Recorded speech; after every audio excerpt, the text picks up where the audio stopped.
If today were the last day of your life, how would you spend it? Would you keep burying yourself in work, answering dozens of emails, sitting through endless meetings, or would you drop it all, drive home, sit down for a simple meal with your parents and tell them the stories you haven't shared in so long? Maybe you'd spend the afternoon taking your kids to the park, watching them play, listening to their laughter echo in the wind. Or you'd sit quietly with the one you love, holding their hand tightly, feeling its warmth, as if this were the last time you'd ever be with them. We often avoid thinking about death because it scares us, but by avoiding it, we easily waste the days we have. Every morning, we set the alarm, jump out of bed, and throw ourselves into the same old routine. Work, responsibilities, urgent and important tasks, according to someone else's definition, while forgetting what truly matters to our own hearts. If someone came to you and said, "You only have 1 year left to live," how would you react? Maybe you'd stop spending time on meaningless small talk. Maybe you'd reach out to reconnect with old friends.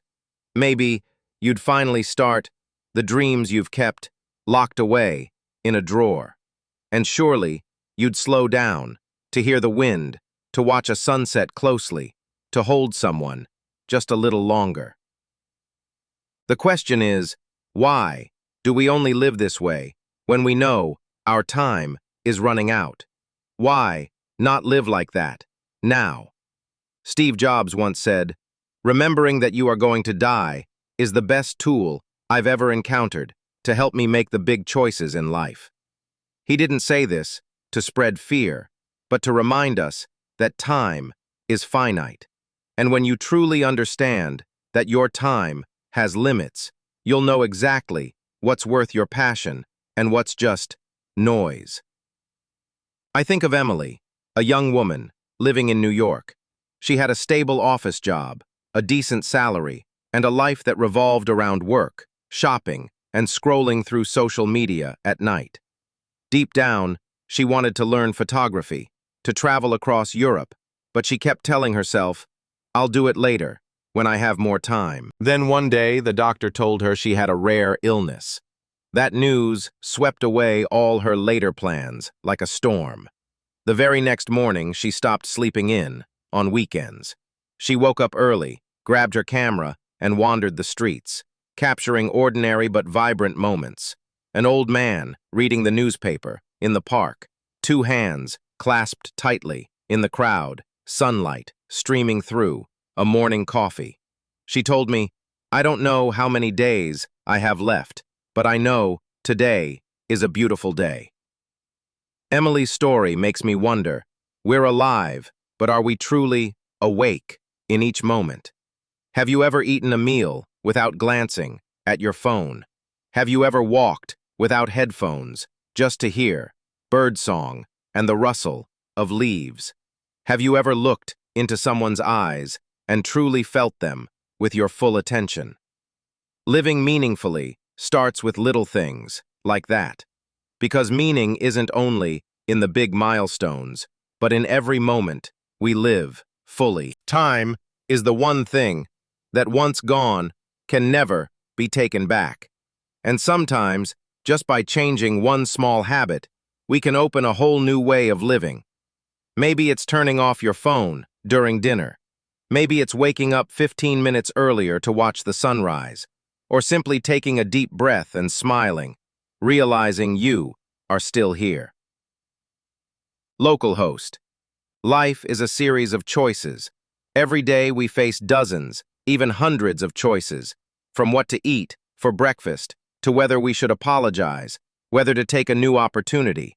And sometimes, one small choice, seemingly harmless, can change the entire course of our lives. Jason, a young painter, once dreamed of living in a sunlit studio, painting from morning to night. He could lose himself for hours in front of a canvas, forgetting to eat or sleep. But after graduating, the pressure to make a living pushed him into a graphic design job at a large ad agency. At first, he told himself, just temporary.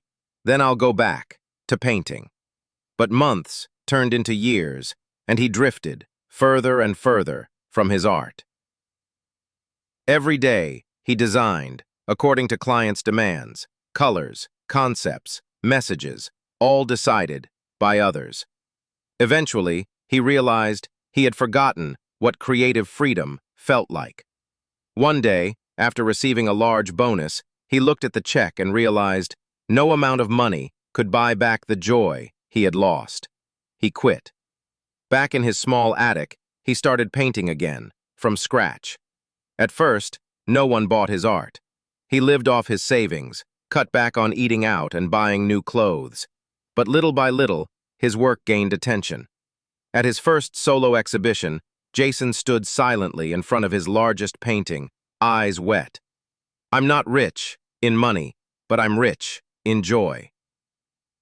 Robert, a man who worked tirelessly, once promised his wife, when I retire, we'll travel the world together. But when that day came, his wife had already passed away from illness.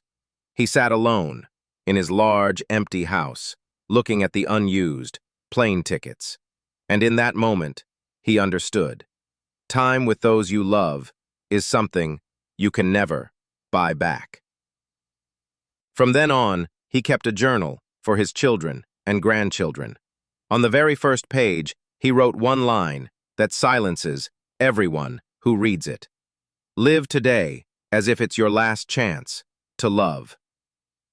Michael, a successful businessman, once lost everything in a single bad deal. His money, his reputation, his friends, all vanished overnight. He sank into despair, shutting himself away for months.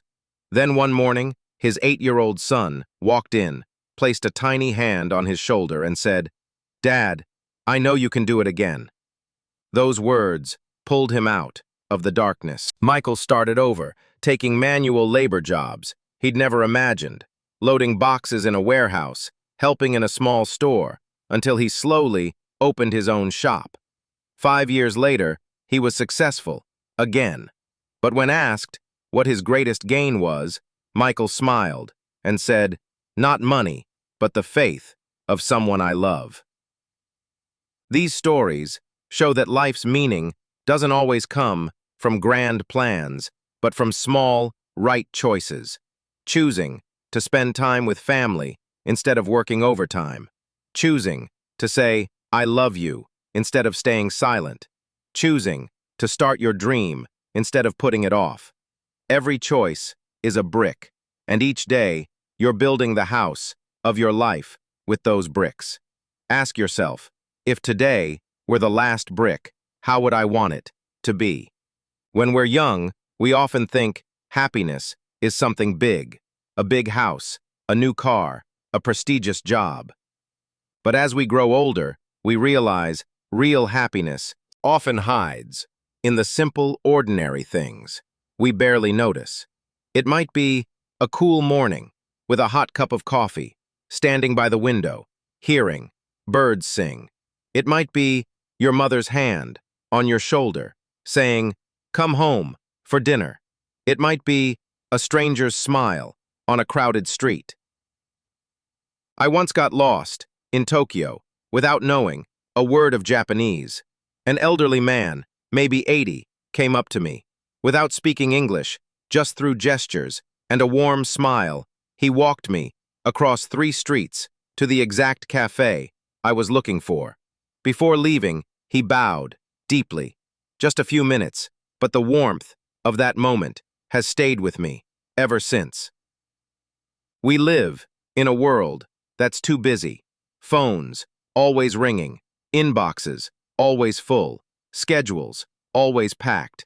We eat while scrolling our phones, walk while texting, talk while thinking about work, and in doing so, we lose the ability to notice the small joys around us. If we want to live meaningfully, we must relearn how to be present, to live fully, in the now. When you eat, just eat. When you walk, just walk. When you talk, truly listen. Listen, not just with your ears, but with your heart. There's a saying, happiness is not having everything you want, but appreciating what you have. This doesn't mean giving up on big dreams. It means pausing to enjoy the journey. Because the things that stay in your heart the longest are often not glamorous, but deeply peaceful. I once met an elderly couple in the Italian countryside. They lived in a small house among vineyards. Every morning, they watered their plants, picked fruit, and brewed coffee together. They didn't have much money, didn't use smartphones, but the way they looked at each other was filled with contentment. The husband told me, "We're not rich, but we have each other, and that's enough." We often think we need something grand to be happy. But happiness is not a destination. It's the little pieces along the way. It's laughing loudly with friends. It's finishing a good book. It's watching a sunset paint the sky red and feeling small, yet belonging here.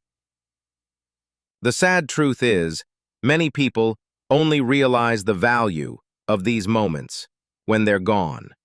When our parents are no longer here, we miss those family dinners. When a loved one leaves, we wish we had held them longer. When our children grow up, we miss their childhood laughter. So, slow down. Don't let a day pass without taking at least a few minutes to feel life. Don't be afraid to express love to those you care about. Don't save kind words for later. And don't wait for a special day to do something good, because today is already special. A meaningful life is not when we have everything, but when we cherish what we have and share it with others. Because in the end, what we leave behind is not houses, cars, or money, but the memories, the warm moments we created in others' hearts. Happiness is strange. Keep it to yourself. It fades. Share it, and it multiplies. Life becomes far more meaningful when we learn to give not just material things, but time, attention, and compassion. I once met a woman named Sarah in a poor neighborhood in New Orleans. She wasn't wealthy. Her job just covered a modest life for her and her 2 young kids. But every Saturday afternoon, she cooked a big pot of soup, took it to the street where the homeless gathered, and handed out bowls with bread and a smile. When I asked why, she said, "Because I know what it feels like to be forgotten. I can't fix all their problems, but I can make them feel seen and cared for." Sometimes, what someone needs most isn't money. It's the feeling that they still matter. Giving doesn't always mean big gestures.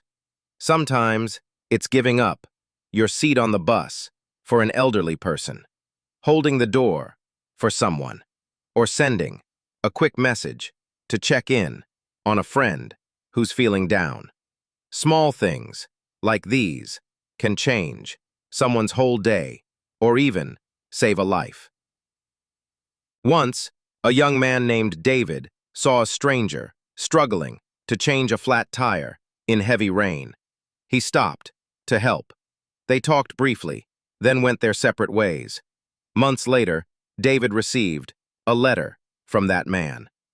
"That day, I was ready to end my life, but when you stopped to help, I realized there are still good people in the world, and I decided to keep living." A small act, changing a tire, saved a life, and David never knew. When we give, we don't just change someone else's life, we often change our own. We realize our worth isn't in what we accumulate, but in what we contribute. And the miracle is, the more we give, the richer we feel, not in money, but in love, connection, and gratitude. Albert Schweitzer once said, "The purpose of human life is to serve and to show compassion and the will to help others." You may not be able to change the whole world, but you can change someone's world.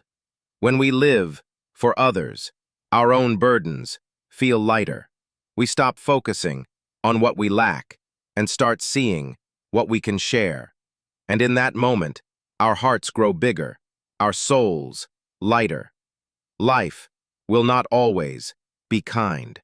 There will be storms, loss, illness, broken relationships. But in those storms, our true strength appears. Adversity is like fire. It can burn us down or forge us into steel. The choice is ours. Nick Vujicic was born without arms or legs. He endured stares, teasing, and the feeling of not belonging. At one point, he thought of ending it all. But he decided, if life had taken his limbs, he would use his story to inspire others. Today, he travels the world, telling people, no disability can stop a heart that doesn't give up. Hardship doesn't discriminate. It visits the rich and poor, the strong and the weak. But it gives us a gift, the chance to be reborn. Adversity can take much from us, but it also gives us new eyes to see life. The scars on our skin or in our hearts tell a story. They remind us we fought, we stood up, and we kept walking when we thought we couldn't. And when we share those stories, we inspire others and remind ourselves, I made it through, and I can do it again. Some people spend their whole lives searching for life's meaning, reading books, traveling miles, attending seminars, only to still feel empty. Then one day, they realize meaning isn't a hidden treasure waiting to be found. It's something we create daily in how we live, how we love, and how we face the world. A monk in Nepal once told me, the purpose of life is not to find yourself, but to live in a way that you'd want to meet yourself. Instead of asking, what's the meaning of life? Ask, what can I do to make life more meaningful? Meaning isn't in the glamorous milestones the world praises. It's in how you treat others, the smiles you leave behind, the warmth you give at the moment it's needed most. Life won't promise to be easy. You will stumble. You will lose. You will feel disappointed. But that's what makes the journey worth it, like climbing a mountain. If the path were flat, you'd never see the breathtaking view at the top. One day, when you look back, 5, 10, 20 years from now, what will you see? A safe but dull life, or a journey full of flavors, sweet, bitter, sour, salty, that still makes you smile in memory. We can't extend time, but we can make it worth more. Every morning is a chance to live better than yesterday. Each day is a blank page. You can fill it with complaints or with gratitude, joy, and courage. Start today. Call someone you haven't spoken to in a long time. Spend an afternoon with your family without distractions. Do the thing you've been afraid to try. Write down 3 things you're grateful for before bed. Whether your life is meaningful or not, it's your choice. And perhaps the most beautiful thing you can do is live so that when your eyes close for the last time, you can smile and say, I truly lived.